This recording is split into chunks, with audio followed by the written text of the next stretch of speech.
নমস্কার। খিচুড়ি বাংলার একটি নতুন উপস্থাপনায় আপনাদের সবাইকে স্বাগত। আজকের গল্প আলোর স্রোত, রচনা মধুপর্ণা মণ্ডল। বিভিন্ন ভূমিকায় অনিত্র, মধুপর্ণা, সুদর্শনা, রাজর্ষি এবং পম্পা। শুরু হচ্ছে আলোর স্রোত।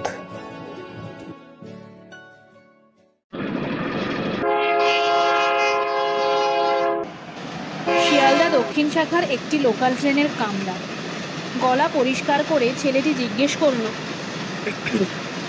শেষের কবিতা পড়ছেন নাকি? অপ্রত্যাশিত প্রশ্নে মেয়েটির পড়ার ছন্দ ভেঙে গেল। কিছু বললেন? মানে এখন আর সচরাচর কাউকে বই পড়তে দেখি না তো, তাও আবার রবীন্দ্রনাথ। সকলে তো এখন যন্ত্রের দাস হয়ে পড়েছে, তাই জিজ্ঞেস করলাম কি পড়ছেন। ও আচ্ছা, এই শেষের কবিতার আর কিছুটা বাকি আছে। বই পড়তে ভালোবাসেন নাকি? আসলে বই আমার জীবনের একটা অংশ, তাই অন্য কাউকে বই, বিশেষত রবি ঠাকুরের বই পড়তে দেখলে আলাপের ইচ্ছে জাগে।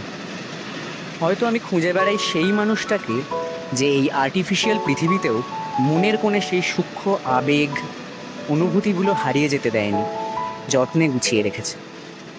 এই বাবা, বেশি বলে ফেললাম না? সরি, আপনি পড়ুন। না না, ঠিক আছে। এখন তো আর এরকম ভাবে কেউ কথাও বলে না। তা আমিও আপনার সাথে সহমত বলছি। মানুষ এখন আর ভালোবাসতে জানে না। এইসব আজগুবি কিছু টার্ম ইউজ করে সম্পর্কের ব্যাপকতাকে বড়ই সংক্ষিপ্ত করে দিয়েছে। মানুষ এখন আর ভালোবাসা খোঁজে, ভালোবাসা। বা ভালো বললেন কিন্তু। বাই দ্য ওয়ে, আমি স্রোত, আপনি? তার প্রয়োজন আপাতত আছে বলে তো মনে হচ্ছে না। পরের স্টেশনটা চলে এলো বোধহয়। মেয়েটি আর দেরি না করে নেমে পড়ল সেই স্টেশনে। স্রোত দেখে নিল স্টেশনের নামটা, বালিগঞ্জ। সে আজ সোনারপুরে এক বন্ধুর বাড়ি থেকে ফিরছে। সবে সবে কলেজে ভর্তি হয়েছে স্রোত। কাল তার কলেজের প্রথম দিন। কলেজের বাংলার ছাত্র স্রোত। কলেজে প্রথম দিন হওয়াতে একটু চাপেই ছিল সে। কলেজে হঠাৎ ঢুকতেই দূর থেকে ডাক পড়ল, এই যে ভাই, ফার্স্ট ইয়ার নাকি? বাংলা? তা বাংলা শুধু পড়ো না খাওয়াও হয়? প্রশ্নের তীক্ষ্ণ বাণে বিদ্ধ হলো স্রোত।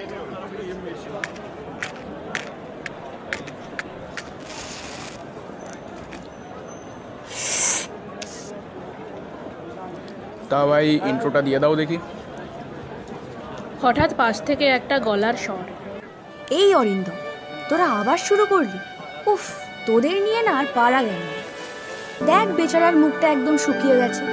স্রোত ভাই চলো। নিজের নাম শুনতে পেয়ে অবাক হলো স্রোত। পেছনে ঘুরে দেখলো সেদিনের সেই মেয়েটা যাকে সে ট্রেনে দেখেছিল। আরে তুই এখানে? তো তুই চিনিস নাকি একে? আরে না না, ঠিক সেরকম ভাবে চিনি না, তবে ট্রেনে একদিন দেখা হয়েছিল আর কি। স্রোত এই সুযোগ বুঝে মেয়েটিকে বলল, আমাকে বাংলার ফার্স্ট ইয়ারের ক্লাসরুমটা একটু দেখিয়ে দেবে? এসো। তারা দুজন সেই সিনিয়রদের দলকে পাশ কাটিয়ে হাঁটতে শুরু করলো। মেয়েটি বলল, এমনি সময় তো ভীষণ গুছিয়ে কথা বলো, তা হে পুরুষ সিংহ, সেই ভাব আজ ফুস করে উড়ে গেল। স্রোত লজ্জা পেল। প্রসঙ্গ পাল্টাতে সে বলল, আপনি কি এখানকার ছাত্রী? কোন বিষয়? এরকম হঠাৎ দেখা হয়ে যাবে ভাবিনি কিন্তু। শুধুমাত্র স্রোতই জানে সে কতবার এই মেয়েটির কথা ভেবেছে একদিনের মধ্যে। মেয়েটির মধ্যে একটা বিশেষত্ব আছে যা সে খুঁজছিল এতদিন। সর্বোপরি মেয়েটি তার কলেজেরই। ঘোর ভাঙল স্রোতের। আমি সেকেন্ড ইয়ার বাংলা। হাঁটতে থাকলো দুজনেই। ফার্স্ট ইয়ার বাংলা ক্লাসরুমটা দেখিয়ে মেয়েটা চলে যেতে উদ্যত হলে স্রোত চট করে জিজ্ঞেস করে ফেলল, আজকেও কি নিজের নামটা জানানোর কোনো প্রয়োজনীয়তা নেই? আলো। জবাব আসলো। দুজনেই অল্প হাসলো। স্রোত জিজ্ঞেস করলো, শেষের কবিতা কি আপনার পড়া শেষ হলো? খানিক দিনের জন্য কি পেতে পারি? আমার আর এই কয়েক পাতা পড়া বাকি আছে, তারপর অবশ্যই ধার দিতে পারি। তাহলে কোথায় দেখা করব? আচ্ছা, আজ বিকেল 5টা, ক্লাস শেষ হওয়ার পর গেটের বাইরে হরিদার যে চায়ের দোকানটা আছে তার সামনে। গেটের বাইরে অপেক্ষা করতে লাগলো স্রোত। আলো আসছে দেখে তৎক্ষণাৎ সে 2টো চায়ের অর্ডার দিল। আলো এসে পড়ে বইটা তাকে দিল। স্রোত বলল, আমি দিয়ে দেবো 2-3 দিনের মধ্যে। হ্যাঁ হ্যাঁ ঠিক আছে, তেমন কোনো তাড়া তো নেই আমার। চা খাওয়ার সময় বিশেষ কোনো কথা হলো না আর। রেডিওতে তখন বাজছে, মম জীবন যৌবন মম অখিল ভুবন তুমি ভরিবে গৌরবে মোরে স্রোতই বলে উঠল, রবীন্দ্রসঙ্গীত শোনেন? হ্যাঁ, এখন তো এটা জীবনের কম্পালশন হয়ে পড়েছে। ক্লান্তি কাটানোর ওষুধ তো এই গানগুলোই। আর বিশেষ কথা হলো না। আলো বলল, আমি তাহলে আজ আসি, পড়ে বলো কেমন লাগলো। হ্যাঁ হ্যাঁ মানে হ্যাঁ হ্যাঁ হ্যাঁ অবশ্যই অবশ্যই। স্টেশনের দিকে চলতে শুরু করলো আলো। সেও তো স্টেশনের দিকেই যাবে, কিন্তু দাঁড়িয়ে থাকলো স্রোত। মনে শুধু একটা সুর বাজতে থাকলো, ক্ষণিক আলোকে আখির পলকে তোমায় যবে পাই দেখিতে। রাতে নিজের ঘরে স্রোত বসলো বইটা খুলে। কিরকম একটা অদ্ভুত অনুভূতি হচ্ছে। বই সে আগেও পড়েনি এমন নয়, বরং সে বই পড়তে ভালোই বাসে। তার কাছে বই পড়া যেন নেশা। বিড়ি, সিগারেট, মদ, গাঁজার মতো ক্ষতিকারক নেশা সেটা নয়, কিন্তু একবার সেই নেশা পেয়ে বসলে জীবনে খাওয়া ঘুমের সময়ের ঠিক থাকে না। ঘড়ির কাঁটা যেন থেমে যায় বইয়ের পাতায়। তাই হলো আজও। দেখতে দেখতে সময় কেটে গেছে অনেকটা। কি যেন একটা নেশা অজানা নেশায় পেয়েছে স্রোতকে। রাত প্রায় 3টে, আরেকটু পড়া বাকি আছে তখন স্রোত খেয়াল করলো পাতার একদম নিচে নীল কালিতে কি যেন লেখা, আলোর নাম্বার। মনটা নেচে উঠল তার। তখনই নাম্বারটা সেভ করে মেসেজ করলো আলোকে। পেয়ে গেছি কিন্তু। রিপ্লাই এলো না। অপেক্ষা করেও যখন দেখলো উত্তর আসার কোনো সম্ভাবনা নেই, তখন শুয়ে পড়ল স্রোত। অদ্ভুত একটা অনুভূতি। এটারই কি অপেক্ষা করছিল সে?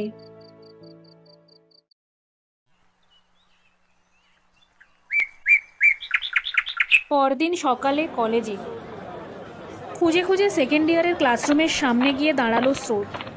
তার মেসেজে শুধু 2টো ব্লু টিক পড়েছে। অবশেষে 5 মিনিট দাঁড়ানোর পর আলোকে দেখতে পেল সে। বুকের ভেতরে ছ্যাঁত করে উঠল। এমন কেন হলো? মনে মনে ভাবল স্রোত। আলো তার দিকে এগিয়ে এসে বলল, হয়ে গেল এত তাড়াতাড়ি? ট্রেন ধরার তাড়া ছিল বুঝি? না, তারা ছিল শুধু নিজের নামটা এমনই কোনো একটা বইয়ের প্রথম পাতায় খুঁজে পাওয়ার। কিন্তু তার বদলে কি পেলে? শুধু কয়েকটা সংখ্যা মাত্র। স্রোত কি বলতে যাচ্ছিল, কিন্তু ক্লাস শুরু হওয়ার তাড়ায় আর দাঁড়াতে পারল না। বলল, সংখ্যা দিয়ে তো আমরা কত জিনিসের মূল্যায়ন করি, কিন্তু এই সংখ্যাটা অমূল্য। আর আই কন্ট্যাক্ট মেনটেন করতে পারে না সে। নিজের ক্লাসরুমের দিকে পা বাড়ায়। কিছুক্ষণ বাদে ক্লাসের মাঝখানে হঠাৎ মেসেজ ঢোকার শব্দ পেয়ে ফোনটা খুলল স্রোত। আলোর মেসেজ। আজ ফ্রি আছো? তাহলে একবার দেখা করতাম। কলেজের পর যদি হাতে কিছুটা সময় থাকে তাহলে কালকের সেই চায়ের দোকানের সামনে দাঁড়িয়ে। ঠিক আছে, কলেজ শেষে সেখানেই অপেক্ষা করব। আবার সেই হরিদার চায়ের দোকান।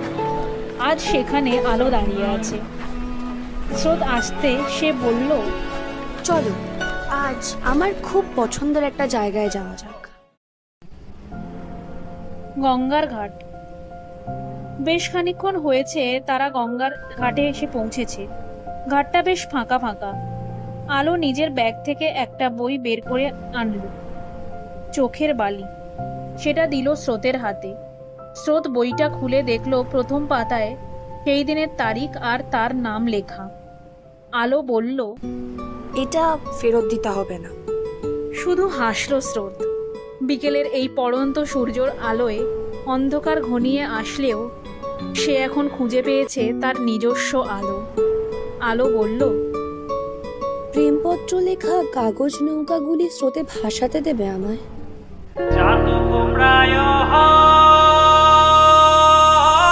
নিশি, যে আছে কালো। স্রোত অবাক হয়ে তাকিয়ে রইল। কিছু না বলে যেন কত কিছু বলা হয়ে গেল। সে গেয়ে উঠল, আলো আমার আলো গো, আলোয় ভুবন ভরা, আলো নয়ন ধোয়া আমার, আলো হৃদয় ভরা। যে আছে কালো শশী, আমি হব বলে চরণ দাসী, হব বলে চরণ দাসী। ওটা হয় না কপাল গুনে, ওটা হয় না কপাল গুনে। আমার দুজনেই যেন কি এক ঘোরের মধ্যে তলিয়ে গেল। আমার মনের মানুষের দেখতে দেখতে 1 বছর কেটে গেছে। এরই মধ্যে গড়ে উঠেছে হাজার গল্প। বই পড়া, হাত ধরা, আলতো চুম্বন, দুঃখ, হাসি, কত ঝগড়াঝাটি। আজ আবারও তারা আরেক সন্ধ্যা কাটাতে গঙ্গার ঘাটে এসেছে। স্রোত গাইছে, মারো পরানো যাহা চাই, তুমি তাই, তুমি তাই গো, আমারও পরানো যাহা চাই। স্রোত, ওই জায়গাটা গাও না। আমি তোমারও বিরহে রহিব বিলীন। স্রোত শুরু করলো, আমি তোমার বিরহে রহিব বিলীন, তোমাতে করিব গাইতে গাইতে স্রোতের আঙুল ছুঁয়ে ফেললো আলোর আঙুলগুলি। সে বলল, দেখতে দেখতে 1 বছর কেটে গেল বলো। তবুও মনে হয় এই তো সেই দিন ট্রেনের কামরায় প্রথম দেখা হয়েছিল। কতগুলো দিন, আবেগ, ভালোবাসা, প্রেম, রাগ, অভিমান, অপেক্ষা, আমরা জীবন স্রোতে ভাসিয়ে দিলাম না। আর তুমি হয়ে উঠলে আমার জীবনের পথ নির্দেশক, অন্ধকারের আলো। কিছুদিন পর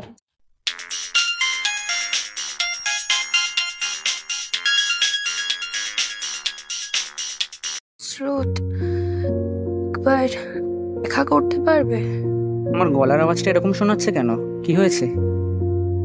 দেখা করে সব বলছি। আচ্ছা বলো, কোথায়?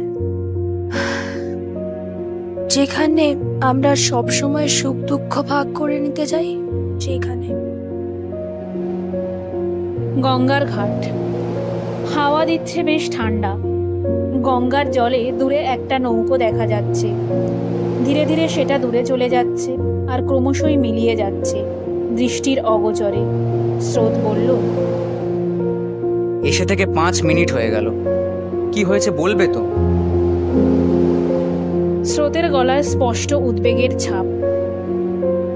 কি করে শুরু করব বুঝতে পারছি না। আমার কাছেও এখন এত গোছানোর প্রয়োজন হচ্ছে। আমার কাছে আর যে বেশি সময় নেই। হতভম্বের মতো তাকালো স্রোত। বলল, মানে ইয়ার কি করছো নাকি আমার সাথে? না না, আমার লাস্ট স্টেজ ব্লাড ক্যান্সার ধরা পড়েছে। সার্ভাইভাল রেট বিশেষ একটা আশা জাগায় না। স্রোত কিছু বলতে পারল না। তার মনে হলো গঙ্গার জল যেমন প্রাকৃতিক বিপর্যয়ের সময় উথাল পাথাল করে, তেমনি তার বুকের মধ্যে, তার হৃদয়ে কোনো এক যন্ত্রণা যেন উথাল পাথাল করে রক্তাক্ত করে দিচ্ছে তার সমস্ত অঙ্গ প্রত্যঙ্গ, সমস্ত হৃদয়কে। সে আর কিছু না ভেবে জড়িয়ে ধরল আলোকে। সেই দৃঢ় আলিঙ্গন যেন বারবার অস্ফুটে প্রকাশ করতে চাইল না না, এ হতে পারে না, কিছুতেই আমি যেতে দেব না তাকে। আলোও ভেঙে পড়ল কান্নায়। এমন এক অসহ্য যন্ত্রণা তা মুখে প্রকাশ করা যায় না। বহুক্ষণ পরে কিছুটা শান্ত হয়ে আলো বলল, স্রোত, তুমি ভালো থেকো। কিছু বলল না সে। গঙ্গার থেকে বয়ে আসা শীতল হাওয়ায় শুধু মিশে গেল একটা সুর। ও যে মানে না মানা, আখি ফিরাইলে বলে না না না, ও যে মানে না মানা।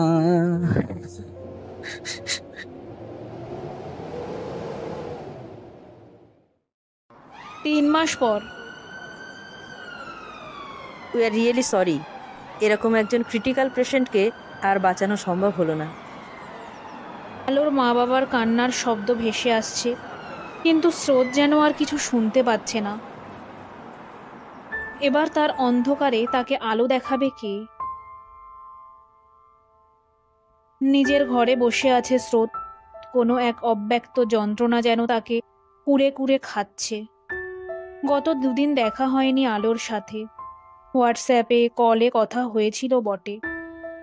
গতকাল সন্ধ্যার সময় থেকে আলোর অবস্থার অবনতি হতে থাকে। হাসপাতালে ভর্তি করতে হয়। খবর পেয়ে স্রোত ছুটে গিয়েছিল। সারা রাত দিনের ক্লান্তির পর স্রোতের মন শরীর অবসন্ন। তার চারিদিক যেন বিষণ্ণ। হঠাৎ করে চোখ চলে গেল বইয়ের সেলফে রাখা শেষের কবিতা বইটার দিকে। ইচ্ছা করে সেই দিন বইটা নিয়েছিল আলোর কাছ থেকে, নিজের কাছে থাকা সত্ত্বেও। এখন এই আলো আঁধারিতে ভরা ঘরে অস্পষ্ট দৃষ্টিতে যেন মনে হচ্ছে এ তার জীবনের শেষের কবিতাই বটে। যে আলো এতদিন তার জীবনটাকে আলোকিত করে রেখেছিল, সেই আজ অন্ধকার করে দিয়ে চলে গেল। কেন কেন কেন কেন এমন হলো? আলোর গায়ের গন্ধ, সেই ছোঁয়া, অনুভূতি, গল্পের বই, গান, গঙ্গার পাড়ে বসে কাটানো সময়গুলো আজ স্মৃতি। সেটুকু আঁকড়েই তাকে আজ থেকে বাঁচতে হবে। কেন এত ভালোবেসেছিল সে? এই সব হাজারটা প্রশ্ন অশ্রু বর্ষণের মধ্যেই একবার সে খুলে দেখল তার ফোনটা। হোয়াটসঅ্যাপে দেখাচ্ছে আলোর 3টে মেসেজ। তড়িঘড়ি করে খুলল চ্যাটটা। আলো লিখেছে, আজ 2 দিন হলো দেখা হয় না, বোধহয়। আর স্রোত, আমি তোমায় ভীষণ ভালোবাসি। জানি কষ্ট দিয়ে চলে যাচ্ছি, ক্ষমা করো পারলে। স্রোত বুঝতে পারে সে কত বড় ভুল করেছে। গত 2 দিন দেখা করা হয়নি আলোর সাথে। কলেজের অ্যাসাইনমেন্ট সাবমিশনের চাপে সে বুঝতে পারে তার হাতে অনেকটা সময় থাকলেও আলোর হাতে সময় ছিল খুবই সীমিত। চোখের জল আর বাঁধা মানে না। অস্ফুটে একটা চিৎকার যেন তার হৃদয়ের গভীর থেকে বেরিয়ে আসে। সে খেয়াল করে একটা ভয়েস মেসেজ আছে, সেটা সে প্লে করে দেয়। বলছি, শেষ আবদার, আর জ্বালাবো না। তুমি আমায় সুখী ভাবো না কাহারে বলে গানটা শোনাবে? খুব ভালো লাগে তোমার গলায় গান শুনতে। ভোরের আলো ধীরে ধীরে মৃদু ছন্দে প্রবেশ করছে স্রোতের ঘরের জানলা দিয়ে। স্রোত আর কিছু ভাবতে পারে না, গাইতে থাকে।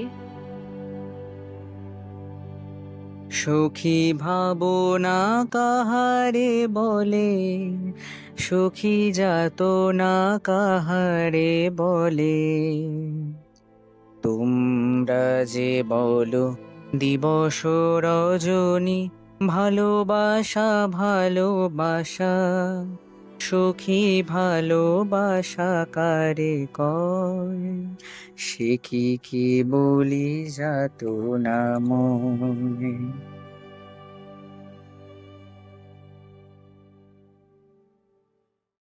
শেষ হলো আজকের নিবেদন আলোর স্রোত।